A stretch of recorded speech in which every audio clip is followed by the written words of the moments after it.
ನಿಮ್ಮ ಜೀವನದಲ್ಲಿ ಎಲ್ಲವೂ ಚೆನ್ನಾಗಿರುವಾಗ ಇದ್ದಕ್ಕಿದ್ದಂತೆ ವಿಪತ್ತುಗಳ ಸರಣಿಯೇ ಬಂದರೆ ಏನು ಮಾಡುತ್ತೀರಿ?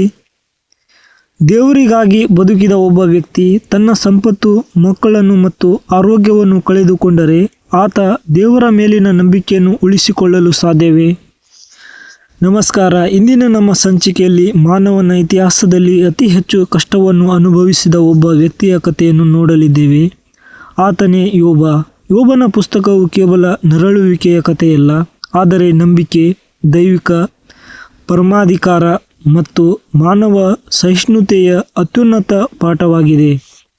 ಯೋಬನು ಉಚ್ ಎಂಬ ದೇಶದಲ್ಲಿದ್ದನು. ಸತ್ಯವೇದವು ಆತನನ್ನು ಹೀಗೆ ವರ್ಣಿಸುತ್ತದೆ: ಆತನು ದೋಷವಿಲ್ಲದವನು, ಯಥಾರ್ಥನು, ದೇವರ ಭಯವುಳ್ಳವನು, ಕೆಟ್ಟತನದಿಂದ ದೂರವಾದವನು ಆಗಿದ್ದನು.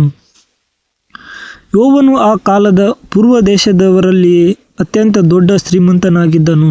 ಅವನಿಗೆ 7 ಗಂಡು ಮಕ್ಕಳು ಮತ್ತು 3 ಹೆಣ್ಣು ಮಕ್ಕಳಿದ್ದರು. ಆತನಿಗೆ 7,000 ಕುರಿಗಳು, 3,000 ಒಂಟೆಗಳು, 500 ಜೋಡಿ ಎತ್ತುಗಳು ಮತ್ತು 500 ಹೆಣ್ಣು ಕತ್ತೆಗಳಿದ್ದವು. ಆತನು ತನ್ನ ಮಕ್ಕಳಿಗಾಗಿ ಪ್ರತಿದಿನ ದಹನ ಬಲಿ ಅರ್ಪಿಸುತ್ತಿದ್ದನು, ಅವರ ಶುದ್ಧಿಗಾಗಿ ಪ್ರಾರ್ಥಿಸುತ್ತಿದ್ದನು. ಯೋಬನು ತನ್ನ ಸಂಪತ್ತಿನ ನಡುವೆಯೂ ದೇವರಿಗೆ ಭಯಪಡುವ ಜೀವನವನ್ನು ನಡೆಸುತ್ತಿದ್ದ. ಒಂದು ದಿನ ಸ್ವರ್ಗದಲ್ಲಿ ದೇವದೂತರು ದೇವರ ಮುಂದೆ ನಿಂತಾಗ ಸೈತಾನನು ಅಲ್ಲಿಗೆ ಬಂದನು. ದೇವರು ಸೈತಾನನನ್ನು ಕೇಳಿದನು, ನನ್ನ ಸೇವಕನಾದ ಯೋಬನನ್ನು ನೀನು ಲಕ್ಷ್ಯವಿಟ್ಟು ನೋಡಿದೆಯೋ? ಭೂಲೋಕದಲ್ಲಿ ಅವನಂತವನು ಮತ್ತೊಬ್ಬನಿಲ್ಲ. ಆಗ ಸೈತಾನನು ದೇವರಿಗೆ ಸವಾಲು ಹಾಕಿದನು, ನೀನು ಅವನ ಸುತ್ತಲೂ ಮತ್ತು ಅವನಿಗೆ ಉಂಟಾದದ್ದೆಲ್ಲದರ ಸುತ್ತಲೂ ಬೇಲಿ ಹಾಕಿದ್ದೀಯಾ? ನೀನು ಅವನನ್ನು ಆಶೀರ್ವದಿಸಿದ್ದೀಯಾ? ಅವನಿಗೆ ಉಚಿತವಾಗಿ ಆಶೀರ್ವಾದ ಸಿಗದೇ ಇದ್ದರೆ ಅವನು ನಿನ್ನ ಮುಖದ ಮೇಲೆ ಶಾಪ ಕೊಡುವನು. ದೇವರು ಸೈತಾನನಿಗೆ, ನೋಡು, ಅವನಿಗೆ ಉಂಟಾದದ್ದೆಲ್ಲವೂ ನಿನ್ನ ವಶದಲ್ಲಿದೆ, ಆದರೆ ಅವನ ಮೇಲೆ ಮಾತ್ರ ನಿನ್ನ ಕೈ ಹಾಕಬೇಡ ಎಂದು ಅನುಮತಿ ನೀಡಿದನು. ಆ ಅನುಮತಿಯು ಒಂದು ಭಯಾನಕ ಪರೀಕ್ಷೆಗೆ ನಾಂದಿ ಹಾಡಿತು. ಒಂದೇ ದಿನದಲ್ಲಿ ಒಬ್ಬರಾದ ಮೇಲೊಬ್ಬರು ಸೇವಕರು ಓಡಿಬಂದು ದುರಂತದ ಸುದ್ದಿಯನ್ನು ಹೇಳಿದರು. ಸಭೆಯರು ಆಕಳು ಕತ್ತೆಗಳನ್ನು ತೆಗೆದುಕೊಂಡು ಹೋದರು. ಬೆಂಕಿ ಬಿದ್ದು ಕುರಿಗಳನ್ನು ಸುಟ್ಟು ಹಾಕಿತು. ಕಸದೀಯರು ಒಂಟೆಗಳನ್ನು ತೆಗೆದುಕೊಂಡು ಹೋದರು. ಅತ್ಯಂತ ಹೃದಯ ವಿದ್ರಾವಕ ಸಂಗತಿ ಎಂದರೆ ಅವನ ಎಲ್ಲ ಮಕ್ಕಳು ಹಿರಿಯ ಮಗನ ಮನೆಯಲ್ಲಿ ಊಟ ಮಾಡುತ್ತಿದ್ದಾಗ ಬಲವಾದ ಬಿರುಗಾಳಿಯಿಂದಾಗಿ ಸತ್ತು ಹೋದರು.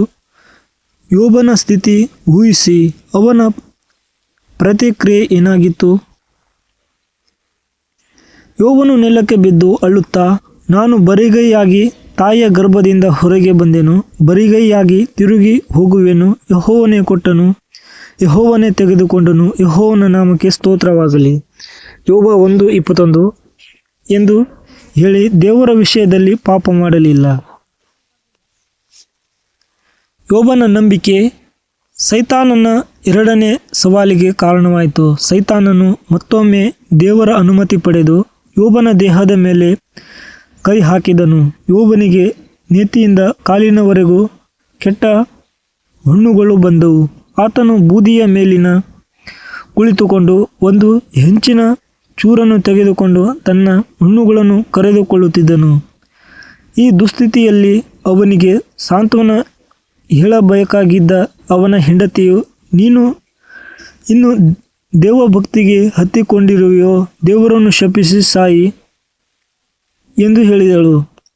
ಯೋಬನು ಅವಳಿಗೆ ಉತ್ತರಿಸಿದನು, ಮೂಢ ಸ್ತ್ರೀಯು ಮಾತನಾಡಿದಂತೆ ನೀನು ಮಾತನಾಡುತ್ತಿರುವೆ. ನಾವು ದೇವರ ಕೈಯಿಂದ ಸುಖವನ್ನು ಮಾತ್ರ ತೆಗೆದುಕೊಂಡು ದುಃಖವನ್ನು ತೆಗೆದುಕೊಳ್ಳಬಾರದೆ? ಯೋಬ 2:10.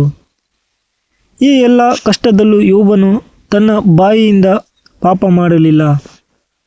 ಯೋಬನ 3 ಸ್ನೇಹಿತರಾದ ಎಲಿಫಜ, ಬಿಲ್ದದ ಮತ್ತು ಚೋಫರ ಆತನ ದುಃಖವನ್ನು ಕೇಳಿ ದೂರದ ಸ್ಥಳಗಳಿಂದ ಆತನಿಗೆ ಸಾಂತ್ವನ ಹೇಳಲು ಬಂದರು. ಅವರು ಯೋಬನನ್ನು ನೋಡಿದಾಗ ಆತನ ಸ್ಥಿತಿಯನ್ನು ಗುರುತಿಸಲಾಗದೆ ಗಟ್ಟಿಯಾಗಿ ಅಳಲಾರಂಭಿಸಿದರು. ಅವರು ತಮ್ಮ ಬಟ್ಟೆಗಳನ್ನು ಹರಿದುಕೊಂಡು 7 ದಿನ ಹಗಲು ರಾತ್ರಿ ಯೋಬನ ಸಂಗಡ ನೆಲದ ಮೇಲೆ ಕುಳಿತುಕೊಂಡರು. ಆದರೆ ಯೋಬನ ದುಃಖವು ಎಷ್ಟು ದೊಡ್ಡದಾಗಿತ್ತು ಎಂದರೆ ಅವರಿಗೆ ಮಾತನಾಡಲು ಧೈರ್ಯವಿರಲಿಲ್ಲ. ಆದರೆ ಆ ಮೌನ ಮುರಿದಾಗ ಕಷ್ಟದ ಕಾರಣದ ಬಗ್ಗೆ ಒಂದು ದೊಡ್ಡ ವಾಗ್ವಾದ ಆರಂಭವಾಯಿತು. ಯೋಬನು ತನ್ನ ಜನ್ಮದಿನವನ್ನು ಶಪಿಸುವುದರೊಂದಿಗೆ ವಾಗ್ವಾದ ಪ್ರಾರಂಭವಾಯಿತು. ಸ್ನೇಹಿತರ ಮಾತುಗಳ ಸಾರಾಂಶ ಒಂದೇ ಆಗಿತ್ತು. ನೀನು ಖಂಡಿತವಾಗಿಯೂ ಯಾವುದೋ ದೊಡ್ಡ ಪಾಪ ಮಾಡಿದ್ದೀಯಾ, ಅದಕ್ಕಾಗಿಯೇ ದೇವರು ನಿನ್ನನ್ನು ಶಿಕ್ಷಿಸುತ್ತಿದ್ದಾನೆ. ಸ್ನೇಹಿತರು ಸಾಂತ್ವನ ಹೇಳುವ ಬದಲು ಆತನನ್ನು ದೋಷಿ ಎಂದು ತೀರ್ಪು ಮಾಡಿದರು. ಅವರು ತಮ್ಮ ತಪ್ಪು ದೇವತಾಶಾಸ್ತ್ರವನ್ನು ಯೋಬನ ಮೇಲೆ ಹೇರಲು ಪ್ರಯತ್ನಿಸಿದರು. ಆದರೆ ಯೋಬನು ತನ್ನ ನೀತಿಯನ್ನು ದೃಢವಾಗಿ ಹಿಡಿದುಕೊಂಡನು. ನಾನು ಮಾಡಿದ ಪಾಪಕ್ಕೆ ಈ ಶಿಕ್ಷೆ ಬಂದಿಲ್ಲ ಎಂದು ಆತನು ವಾದಿಸಿದನು ಮತ್ತು ದೇವರ ಬಳಿ ನ್ಯಾಯ ಸಿಗಬೇಕು ಎಂದು ಬೇಡಿಕೊಂಡನು. ಈ ವಾಗ್ವಾದದಲ್ಲಿಯೇ ಯೋಬನು ಸಾರ್ವಕಾಲಿಕವಾಗಿ ಪ್ರಸಿದ್ಧವಾದ ನಂಬಿಕೆಯ ಹೇಳಿಕೆಗಳನ್ನು ನೀಡಿದನು. ನನ್ನ ವಿಮೋಚಕನು ಜೀವಂತವಾಗಿದ್ದಾನೆ, ಕಡೆಗೆ ಆತನು ಭೂಮಿಯ ಮೇಲೆ ನಿಲ್ಲುವನು. ಯೋಬ 19:25. ಮತ್ತು ಆತನು ನನ್ನನ್ನು ಕೊಂದರೂ ನಾನು ಆತನಲ್ಲಿ ನಂಬಿಕೆ ಇಡುವೆನು. ಯೋಬ 13:15. ಈ ಮಾತುಗಳು ಯೋಬನ ಅಚಲವಾದ ನಂಬಿಕೆಯನ್ನು ತೋರಿಸುತ್ತವೆ. ಸ್ನೇಹಿತರ ಮತ್ತು ಯೋಬನ ಮಾತು ಮುಗಿದ ನಂತರ ಯುವಕನಾದ ಎಲಿಹು ಮಾತನಾಡುತ್ತಾನೆ. ಆತನು ಯೋಬನು ಮತ್ತು ಸ್ನೇಹಿತರು ಇಬ್ಬರೂ ತಪ್ಪಾಗಿದ್ದಾರೆ ಎಂದು ಹೇಳಿ, ದೇವರು ಕೇವಲ ಶಿಕ್ಷೆಗಲ್ಲ, ಆದರೆ ಶಿಸ್ತು ನೀಡಲು ಮತ್ತು ತನ್ನ ಹಿರಿಮೆಯನ್ನು ತೋರಿಸಲು ಕೂಡ ಕಷ್ಟವನ್ನು ಅನುಮತಿಸುತ್ತಾನೆ ಎಂದು ಹೊಸ ದೃಷ್ಟಿಕೋನವನ್ನು ನೀಡುತ್ತಾನೆ.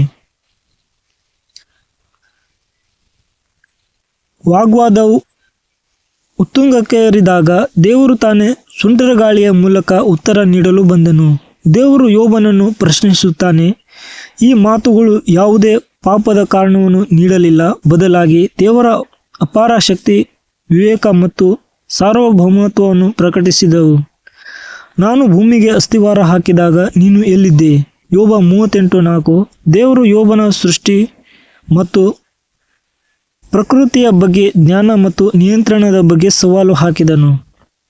ದೇವರ ಈ ಪ್ರಕಟಣೆಯ ಮುಂದೆ ಯೋಬನಿಗೆ ತನ್ನ ಸ್ಥಾನ ಅರಿವಾಯಿತು. ಯೋಬನು ತಾನು ಅರಿಯದ ವಿಷಯಗಳನ್ನು ಮಾತನಾಡಿದ್ದಾನೆಂದು ಒಪ್ಪಿಕೊಂಡನು. ಆತನು ತನ್ನ ಮಾತಿನ ಬಗ್ಗೆ ಪಶ್ಚಾತ್ತಾಪಪಟ್ಟು, ನಾನು ಕೇವಲ ಕೇಳಿದ ಮಾತಿನಿಂದ ನಿನ್ನನ್ನು ತಿಳಿದಿದ್ದೇನು, ಆದರೆ ಈಗ ನನ್ನ ಕಣ್ಣು ನಿನ್ನನ್ನು ನೋಡಿದೆ. ಆದ ಕಾರಣ ನಾನು ನನ್ನನ್ನು ಅಸಹಿಸಿಕೊಂಡು ಧೂಳಿನಲ್ಲಿಯೂ ಬೂದಿಯಲ್ಲಿಯೂ ಕುಳಿತು ಪಶ್ಚಾತ್ತಾಪ ಪಡುತ್ತೇನೆ. ಯೋಬ 42:5-6 ಎಂದು ಹೇಳಿದನು. ನಂತರ ದೇವರು ಯೋಬನ ಸ್ನೇಹಿತರ ಮೇಲೆ ಕೋಪಗೊಂಡನು. ಅವರು ಯೋಬನಂತೆ ದೇವರ ಬಗ್ಗೆ ಸರಿಯಾಗಿ ಮಾತನಾಡಲಿಲ್ಲ. ದೇವರು ಸ್ನೇಹಿತರನ್ನು ಕರೆದು ಯೋಬನು ಅವರಿಗಾಗಿ ಪ್ರಾರ್ಥಿಸಬೇಕು ಮತ್ತು ಅವರ ಪರವಾಗಿ ಯಜ್ಞ ಅರ್ಪಿಸಬೇಕು ಎಂದು ಆಜ್ಞಾಪಿಸಿದನು. ಯೋಬನು ತನ್ನ ಸ್ನೇಹಿತರಿಗಾಗಿ ಪ್ರಾರ್ಥಿಸಿದಾಗ ದೇವರು ಆತನನ್ನು ಸ್ವೀಕರಿಸಿದನು. ದೇವರು ಯೋಬನ ಮೊದಲಿನ ಸ್ಥಿತಿಗಿಂತಲೂ 2ರಷ್ಟು ಆಶೀರ್ವದಿಸಿದನು. ಆತನಿಗೆ 14,000 ಕುರಿಗಳು, 6,000 ಒಂಟೆಗಳು, 1,000 ಜೋಡಿ ಎತ್ತುಗಳು ಮತ್ತು 1,000 ಹೆಣ್ಣು ಕತ್ತೆಗಳು ಆದವು. ದೇವರು ಆತನಿಗೆ ಪುನಃ 7 ಗಂಡು ಮಕ್ಕಳನ್ನು ಮತ್ತು 3 ಸುಂದರ ಹೆಣ್ಣು ಮಕ್ಕಳನ್ನು ನೀಡಿದನು. ಈ 3 ಹೆಣ್ಣು ಮಕ್ಕಳು ಎಮೀಮಾ, ಕೇಚಿಯಾ ಮತ್ತು ಕೆರೆನ್ ಹಪ್ಪುಕ್. ಅಂದಿನ ದೇಶದಲ್ಲಿ ಅವರಷ್ಟು ಸುಂದರ ಸ್ತ್ರೀಯರು ಇರಲಿಲ್ಲ. ಯೋಬನು ನಂತರ ಇನ್ನೂ 140 ವರ್ಷಗಳ ಕಾಲ ಬದುಕಿದನು ಮತ್ತು 4 ತಲೆಮಾರುಗಳನ್ನು ನೋಡಿದನು. ಯೋಬನ ಕಥೆಯು ಕಷ್ಟಕ್ಕೆ ಕಾರಣವನ್ನು ಕಂಡುಹಿಡಿಯುವುದಕ್ಕಿಂತ ಹೆಚ್ಚಾಗಿ ದೇವರ ಸಾರ್ವಭೌಮತ್ವವನ್ನು ಮತ್ತು ಯಾವುದೇ ಕಾರಣವಿಲ್ಲದೆ ಆತನನ್ನು ಪ್ರೀತಿಸುವ ನಂಬಿಕೆಯ ಮಹತ್ವವನ್ನು ತೋರಿಸುತ್ತದೆ. ನೀವು ಕಷ್ಟದಲ್ಲಿದ್ದಾಗಲೂ ಸತ್ತರೂ ನಂಬುತ್ತೇನೆ, ಯೋಬ 13:5 ಎಂಬ ಯೋಬನ ಧೈರ್ಯವನ್ನು ಹಿಡಿದುಕೊಳ್ಳಿ. ದೇವರ ವಿವೇಕವು ನಮ್ಮ ತಿಳುವಳಿಕೆಗಿಂತ ಬಹಳ ದೊಡ್ಡದಾಗಿದೆ. ಯೋಬನ ಕಥೆಯಿಂದ ನೀವು ಕಲಿತ ಪಾಠವೇನು? ಕಮೆಂಟ್ ಮಾಡಿ ನಮಗೆ ತಿಳಿಸಿ. ಈ ವಿಡಿಯೋ ನಿಮಗೆ ಇಷ್ಟವಾಗಿದ್ದರೆ ಲೈಕ್ ಮಾಡಿ, ಶೇರ್ ಮಾಡಿ ಮತ್ತು ನಮ್ಮ ಚಾನೆಲ್ಗೆ ಸಬ್ಸ್ಕ್ರೈಬ್ ಮಾಡಿ. ಮುಂದಿನ ಸಂಚಿಕೆಯಲ್ಲಿ ಮತ್ತೆ ಭೇಟಿಯಾಗೋಣ. ಧನ್ಯವಾದಗಳು.